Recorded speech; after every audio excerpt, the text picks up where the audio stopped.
আবার একটা চলে এলাম নতুন ব্লগ নিয়ে। তো আজকে আমি এসেছিলাম এই সাইডে পানি দিতে। তো যারা কাজ করেছে সকালবেলা তো 10টার দিকে পানি দিতে এসেছিলাম আমি আর চ্যাটা। আর আমি এখানে বাইকে করে চলে যাচ্ছি রুমের দিকে, কারণ আমি কাজ করছিলাম রুমে, তো পানি দিতে এসেছিলাম সাইডে, আমাকে চ্যাটা নিয়ে গেছিলো।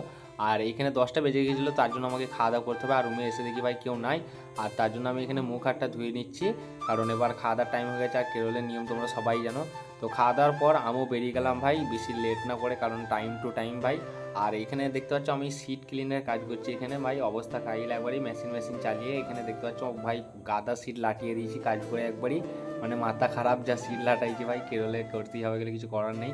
আর আমাদের কন্ট্রাক্টরের ঘরটা দেখো ভাই, মানে সত্যি একবারই অসাম লুক ভাই ঘর, মানে কি বলবো ভাই, সত্যি মানে এরকম ঘর ভাই বলার কিছু নাই। আর তো চলো এবার খাওয়া দাওয়ার টাইম হয়ে গেছে, আমাকে খাওয়া দাওয়া করতে হবে। আর আমি এখানে খাওয়া দাওয়া করে নিলাম, কারণ খাওয়া দাওয়া করার পর আবার আমাকে ঢালাই যেতে হবে ভাই, তোমাদের কি বলবো, বলার কিছুই নেই ভাই। তো আমি সাইকেলে চলে গেলাম, ঢালাই করতে যেতে হবে, তো তার জন্য অন্য সাইডে চলে গেলাম, এই গান শুনতে শুনতে রোডের সাইডে সাইকেলে এই রোদ গরমে। তো এখানে এসে দেখি এখানে মেশিন সব কিছু রেডি করছে আমাদের।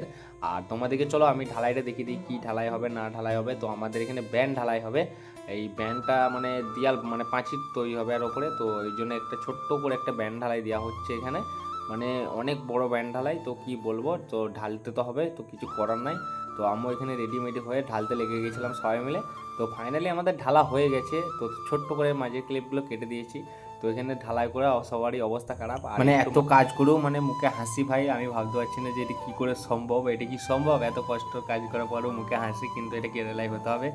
তো চলো আমাকে রেডি হতে হবে, কারণ ঢালাইও হয়ে গেছে, তো রুমের দিকে যাওয়া যাক। আর এখানে আমি সাইকেলে চলে গেলাম রুমের দিকে। তো আজকের ব্লগটা এইখানে শেষ করলাম, টাটা বাই।